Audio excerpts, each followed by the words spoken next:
You watching pharma guide with doctor अदीना असलम। उम्मीद करते हैं आप सब खैरियत से होंगे।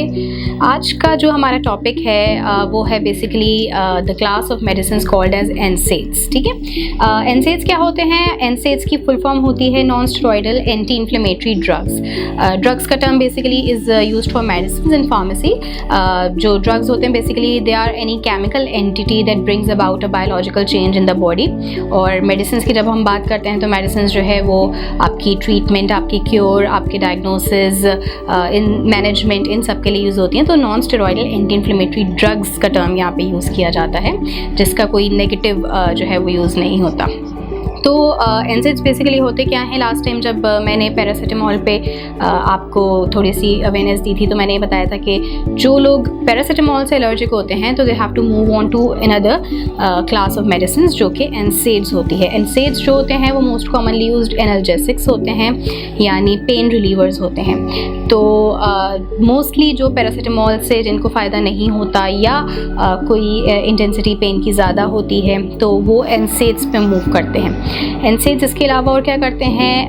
पेन रिलीव करते हैं, they reduce fever, they reduce inflammation, as the name indicates non steroidal anti inflammatory. तो ये इन्फ्लेमेशन पे एक्ट करते हैं अगर इनको थोड़ा हाई डोज में लिया जाता है। उसके अलावा स्वेलिंग जो कि इन्फ्लेमेशन से ही कॉरेस्पोंडेंस में होती है तो उसको रिलीज़ करते हैं, उससे रिलीफ देते हैं। उसके अलावा ये आर्थराइटिस वगैरह के पेन में बहुत ज़्यादा यूज़ की जाती है। तो ये कुछ इसके जो है यूजेस होते हैं जो बहुत कॉमनली यूज़ होते हैं। इसके अलावा जो एस्पिरिन होती है बेसिकली इट्स आल्सो एन एनसेड जो कि आपके ब्लड थिनिंग के लिए भी यूज़ होती है। ये ब्लड क्लॉट्स को प्रिवेंट करती है। उसके अलावा हम बात करते हैं कि इसका मैकेनिज़्म क्या होता है। अच्छा, एनसेड्स जो होते हैं basically they are different types होती हैं। ठीक है, तो जो एक नॉर्मल, अगर मैं एक स्टैंडर्ड उसके मैकेनिज़्म की बात करूं तो वो ये करते हैं कि जब भी आपकी बॉडी में कभी भी कोई टिश्यू डैमेज होता है तो उससे केमिकल रिलीज़ होता है जिसको प्रोस्टाग्लैंडिन कहा जाता है।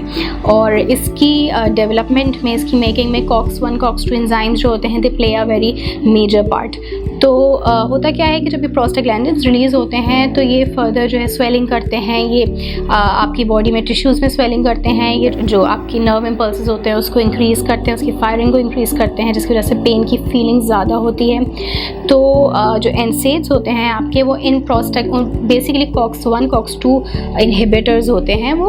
और जब वो COX-1 COX-2 एंजाइम को इनहिबिट करते हैं तो वो इनडायरेक्टली आपके प्रोस्टाग्लैंडिन्स को भी इनहिबिट करते हैं, जिसकी वजह से आपको पेन में रिलीफ मिलता है, इन्फ्लेमेशन में रिलीफ मिलता है और फर्दर और भी इसके इफेक्ट्स होते हैं। ये इसका मैकेनिज्म होता है। नेक्स्ट हम बात करते हैं इनके साइड इफ़ेक्ट्स की। वी शुड ऑलवेज रिमेंबर कि जब भी हम कोई भी मेडिसिन ले रहे हैं तो वो जाके सिर्फ उस पार्ट को अफेक्ट नहीं करता हमारी बॉडी पे जो जिसमें डैमेज है या जो हर्ट है। लाइक अगर फॉर एग्जांपल एनसेड्स की मैं बात करूं तो वो सिर्फ उस पार्ट पे अफेक्ट नहीं करेंगे, उस टिश्यू पे अफेक्ट नहीं करेंगे जहाँ पे पेन है, बल्कि they are going to affect your body all over. तो डेफिनेटली हमें बहुत सारे इसके साइड इफ़ेक्ट्स, स्पेशली अगर आप एक लॉन्गर ड्यूरेशन के लिए लेते हैं तो नज़र आते हैं। बहुत कॉमन जो होते हैं वो आपकी vomiting, dizziness, diarrhoea, constipation, loss of appetite. ठीक है, ये बहुत कॉमन ये सारे होते हैं। लेकिन जो मेजर आपके साइड इफ़ेक्ट्स होते हैं वो आपके दो होते हैं। एक होता है आपका GI ट्रैक्ट पे इसका इफेक्ट होता है। GI ट्रैक्ट होता है आपका गैस्ट्रोइंटेस्टिनल ट्रैक्ट। ठीक है, आपका सारा जो आपका स्टमक, इसोफेगस, ये पूरा जो आपका ट्रैक्ट होता है, स्मॉल इंटेस्टाइन, इस पे ये अफेक्ट करता है। इसका रीज़न बहुत सिंपल सा होता है कि जो प्रोस्टाग्लैंडिन्स की, जैसे मैंने बात की कि प्रोस्टाग्लैंडिन्स के इफेक्ट को इनहिबिट कर रहा है एनसेड। तो प्रोस्टाग्लैंडिन्स की डिफरेंट टाइप्स होती हैं और one of which is used to basically ये लाइनिंग जो है उसको प्रोटेक्ट करती है, आपके GI ट्रैक्ट की लाइनिंग को। ठीक है, आपकी स्टमक की लाइनिंग को ये प्रोटेक्ट कर रहे होते हैं प्रोस्टाग्लैंडिन्स। और जब वो प्रोस्टाग्लैंडिन्स जो हैं उसके ही इफेक्ट को इनहिबिट कर दिया जाता है तो जो आपकी प्रोटेक्शन है वो नहीं हो पाती, डिफेंसेस डाउन हो जाते हैं स्टमक के और GI ट्रैक्ट के, जिसकी वजह से वो आपके गैस्ट्रिक जो जूसेस होते हैं, जो एसिड होते हैं, उसकी वजह से उसमें इरोजन और डैमेज हो जाता है। तो इस तरह से ये आपके GI ट्रैक्ट को अफेक्ट करती है।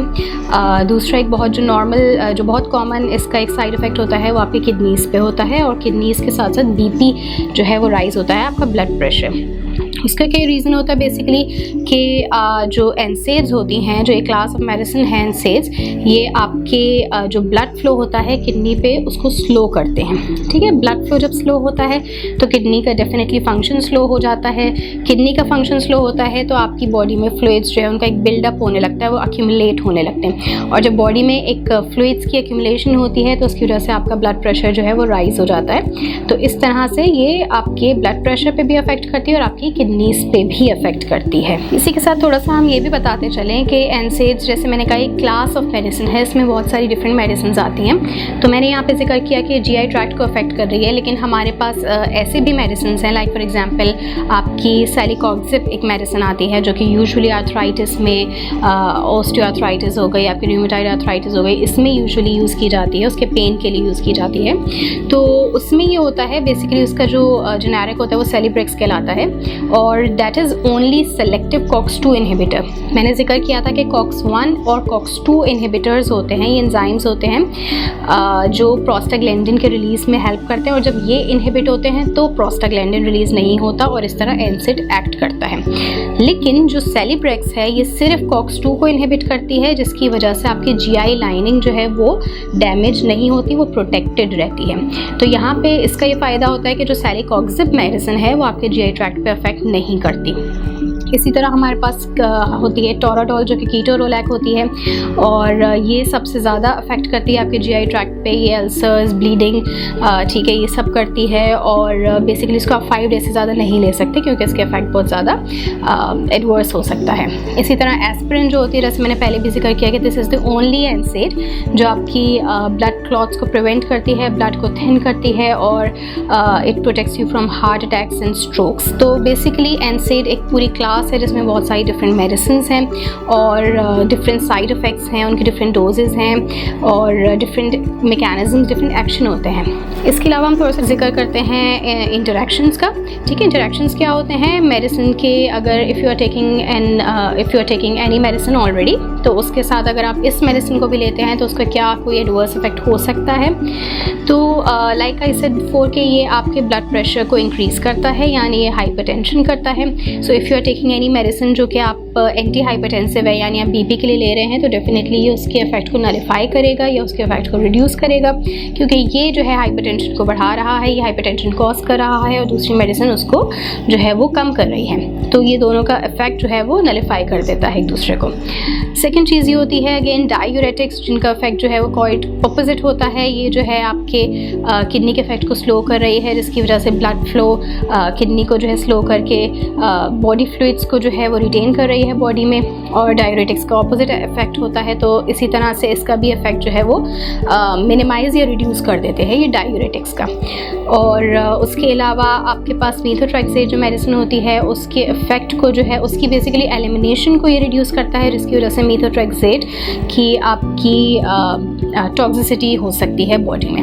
तो ये बहुत कॉमन इंटरेक्शंस होते हैं इसमें। अब हम थोड़ा सा डिस्कस कर लेते हैं जो हमारे पास मोस्ट कॉमनली NSAIDs जो यूज़ किए जाते हैं वो कौन से हैं। अच्छा, इनकी डोज बेसिकली हम कोई भी जनरल बता नहीं सकते कि इसकी इतनी स्ट्रेंथ यूज़ करनी चाहिए, क्योंकि लाइक आई सेड बिफोर कि ये आपके फीवर में भी एक्ट कर रहा है, ये पेन में भी एक्ट कर रहा है, ठीक है, ये आपके जो है इन्फ्लेमेशन के लिए भी एक्ट कर रहा है। तो सबकी डिफरेंट डोजेज़ होती हैं। If there is a patient of osteoarthritis तो उसको एक डिफरेंट डोज की मेडिसिन लेनी है। अगर वो सिर्फ फीवर के लिए लेना है तो डिफरेंट डोज लेनी है। तो कोई एक स्टैंडर्ड हम डोज सेट नहीं कर सकते इसकी, ठीक है। हम सिंपल बात कर सकते हैं कि किस किस स्ट्रेंथ में अवेलेबल होती है।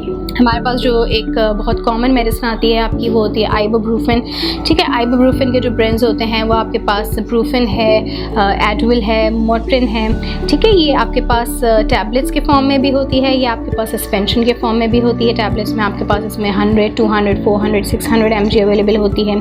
सस्पेंशन इसमें आपके पास जो है वो 100 mg/5 ml होता है, 40 mg/5 ml होता है, सही। और ये आपके वही सिंपल पेन रिलीव करती है, आपका फीवर रिड्यूस यूज़ करती है। हेडेक, टूथ एक, आर्थराइटिस, इन केसेस में ये मोस्टली यूज़ की जाती है।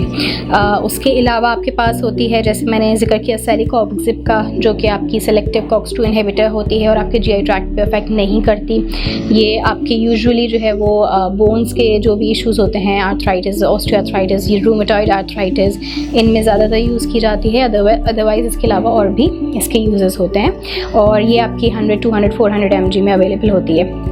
इसके अलावा आपके पास एक मेडिसिन होती है वोल्टारेन, ठीक है, जो कि डिक्लोफेनिक जिसका जेनेरिक नेम होता है। और ये आपके पास टॉपिकल भी यूज़ होती है, जेल्स में भी आती है, ओरली भी होती है, कैप्सूल्स भी होती है, सपोजिट्रीज़ भी होती हैं आपके पास, रेक्टल सपोजिट्रीज़। इसके डिफरेंट जो है वो डोजेज फॉर्म्स होते हैं।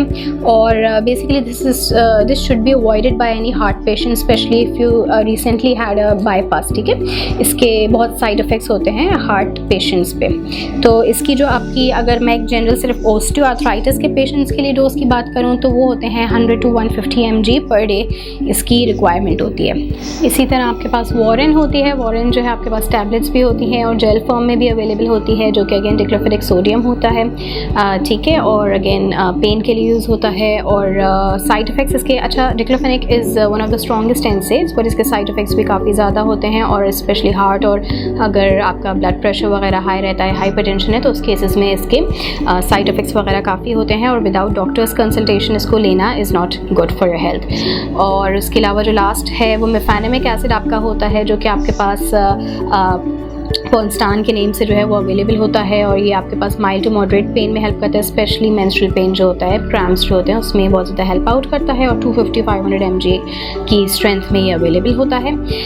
ये मेडिसिन अवेलेबल होती है, ठीक है। तो बेसिकली अगेन वही बात है कि डोजेज़ हम जो है कोई सेट स्टैंडर्ड कर नहीं सकते, बिकॉज डिफरेंट डोजेज़ होती हैं डिफरेंट कंडीशंस के लिए। तो ये बहुत कॉमन जो हमारे यहाँ कुछ ब्रांड्स यूज़ होते हैं उनका थोड़ा सा एक ओवरव्यू था। Other than that there are lot of medicines जो इस क्लास में आती हैं। So basically this was all about it today.